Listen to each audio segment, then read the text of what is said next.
Nicolás i Marina, podeu passar.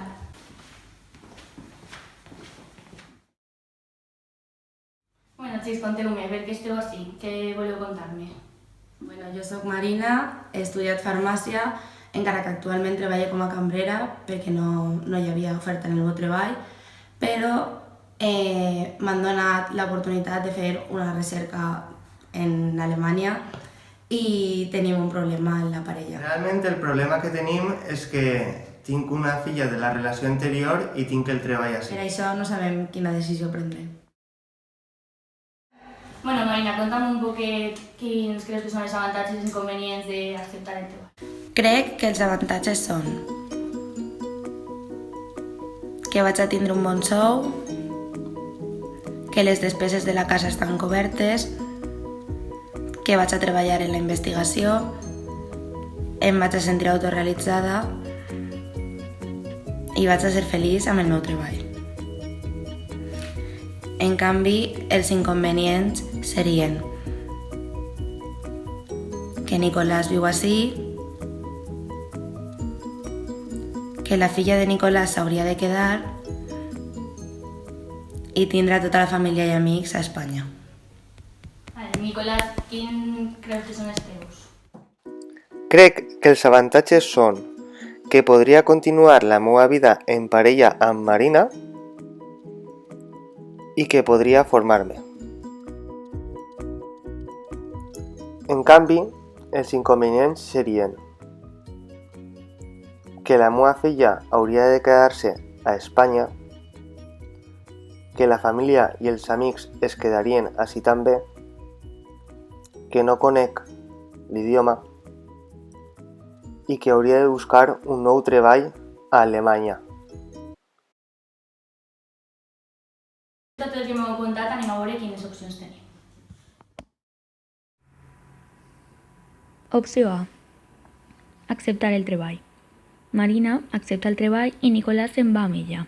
Aquest continuarà veient a la seva filla en les vacances, ja que canviarà el règim de visites per poder continuar exercint les seves obligacions com a pare.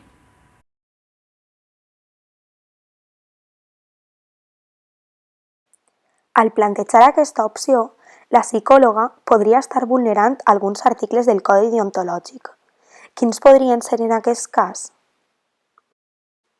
Si diguera que sí, estaria vulnerant en primer lloc l'article 3, que diu que la psicòloga ha de tenir en compte les normes explícites i implícites que rigen l'entorn social en el seu quefer professional.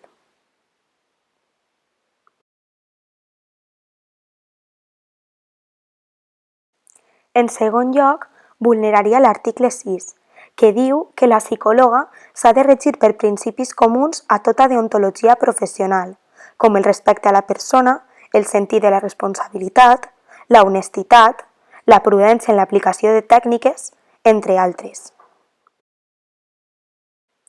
Per últim, al dir que sí, estaria vulnerant l'article 32, que diu que la psicòloga ha d'anar amb compte de no crear falses expectatives que després no siga capaç de satisfer professionalment.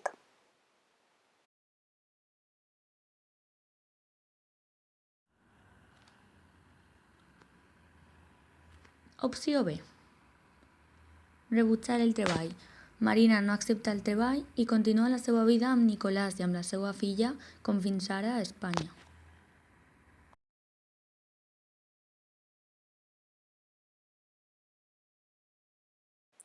Al plantejar aquesta opció, la psicòloga podria estar vulnerant alguns articles del Codi Deontològic.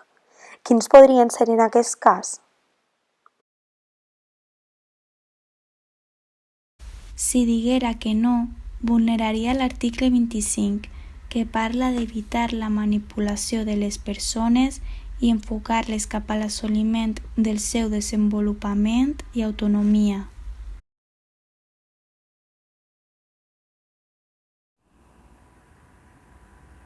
Opció C.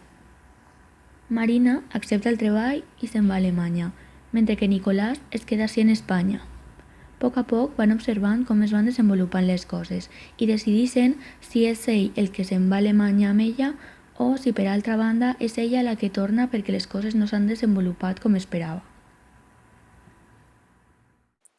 Al plantejar aquesta opció, la psicòloga podria estar vulnerant alguns articles del Codi deontològic. Quins podrien ser en aquest cas?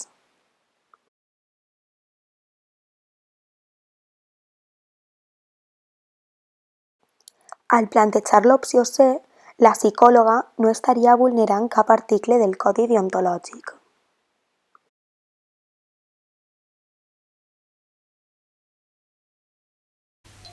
És just per a Nicolàs que Marina li demani que se'n vagi amb ella, deixant així una gran part de la seva vida? Després d'haver analitzat aquest dilema, s'ha pogut observar que els valors de les persones influeixen en el procés de presa de decisions. Encara que els valors de la societat han avançat i millorat, podem veure que les desigualtats de gènere continuen existint. Això ens porta a la metàfora del sostre de vidre, és a dir, la dificultat que tenen les dones d'avançar en el context laboral i que segueix ocorrent al segle XXI. Per evitar els valors negatius en la societat, cal impulsar valors com la igualtat des de ben menuts, tant per part de la família com de l'àmbit educatiu, formant ciutadans responsables i aconseguint una societat més igualitària per a tots. Es tindria tant en compte l'opinió de Marina si fora a Nicolàs al que li hagueren oferit el treball?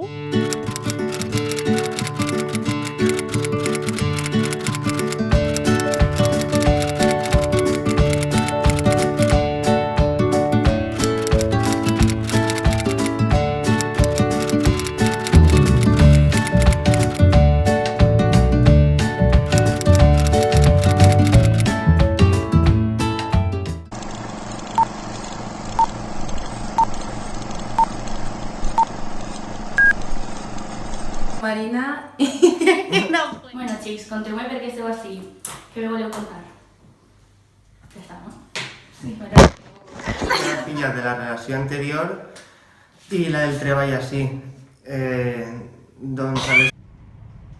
Marina i Nicolás, podeu passar? Bueno, Marina, conta'm un poquet quins creus que són els avantatges i inconvenients d'acceptar el treball. Perfecto.